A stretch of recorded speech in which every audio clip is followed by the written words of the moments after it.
Magandang umaga po sa ating lahat, mga kababayan, mga kaibigan, mga kabeshi. Dito po tayo ngayon, paalis po ng Pilipinas at magbabakasyon lang po ng ilang araw po doon para mag-refresh po ng mind. Yan po, para hindi po puro stress na lang po. Yan. Kailangan na rin po natin magbakasyon sa ibang lugar, sa ibang bansa. Yan. Yun nga po, may kasabihan po na enjoy your life. Kasi pag tayo po ay nawala na sa mundo, wala na yung mga ganito na mararanasan mo. Kaya habang po tayo ay nabubuhay, tayo po ay mag-enjoy. Ayan po. Papakita ko po sa inyo kung paano po ang paglipad ng airplane paalis po ng Pilipinas. Yan po.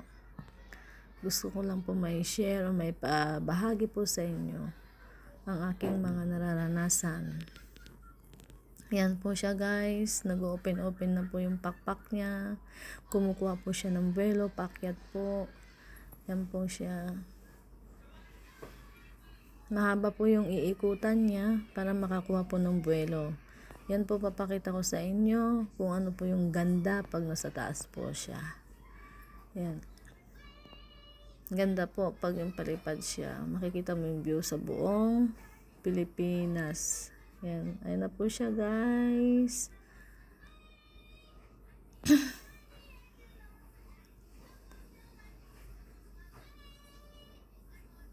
Bumibilis po siya para po makakuha ng buwelo sa pagtaas po. Kailangan po niya maging mabilis po. Iikot pa po yan guys.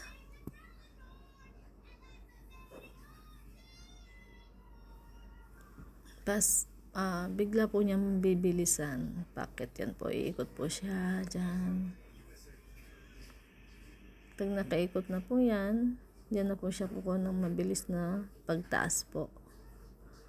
Yan po guys.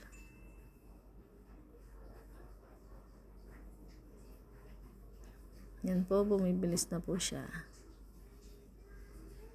Kailangan po mag-enjoy life po tayo habang po tayo ay nabubuhay. Huwag po natin sayangin ang mga araw o oras na tayo po ay nasa ibabaw ng mundo. Yan po. Kung kailangan mag-enjoy po.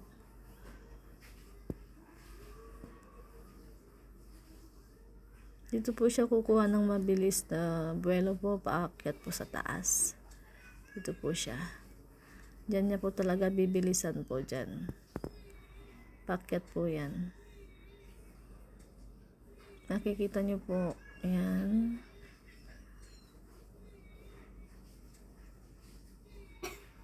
Nakikita niyo po kung paano niya bibilisan po dito sa part na dito. Yan po na. Yan na po siya. Guys, tignan niyo po. Yan. Ang sarap po sumakay ng airplane. Sana po maranasan niyo din po. Ayan po siya. Mabilis na siya. Paakyat. Napakita ko po sa inyo yung view sa taas po. Ang ganda po.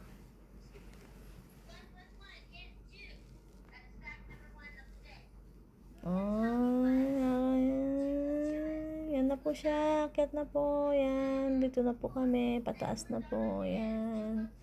Yan. Unti-unti na po siyang tumataas. Kailangan po malampasan po niya yung ulap. Kasi pag hindi po niya nalampasan yan, parang kung sa atin rough road yung parang ganun. Maingay po. Parang kung sa atin kasi bako-bako parang ganun po rin yan. So, kailangan mas mataas po siya sa ulap. Sa ngayon po, hindi pa po niya malalampasan yan kasi kaakyat po lang po niya. Pero mamaya po yan, pag nasa kalagitnaan na po yan, sa may dagat na, makikita mo po yan, lalampasan na po na yan. Ang ganda po ng view, yan po, lalo na po sa bundok. Nakikita mo po lahat, yan. Pag nasa taas ka. Yan po guys, ang ganda po. How I wish po na maranasan nyo rin po ang ganito. Makasakay po kayo lahat ng airplane. Yun po.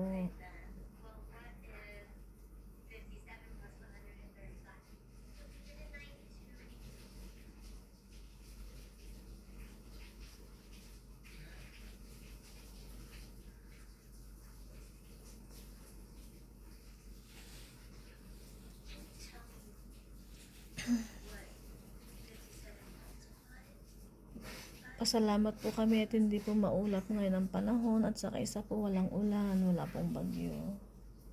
Yan po siya guys. Kaya thanks God talaga, napakabait talaga ni Lord.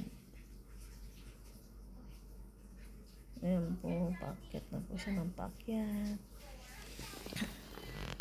Ayan, tumataas na po siya.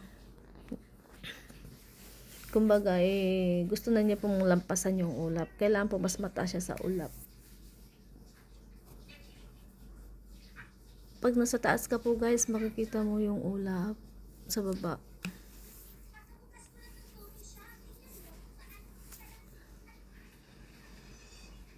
Ganda po ng view. Pag nasa taas ka po, makikita mo yung view. Pas ang ganda ng ulap. Ganda ng panahon. Maganda po yung pag-alis namin. Dahil sa walang LPA.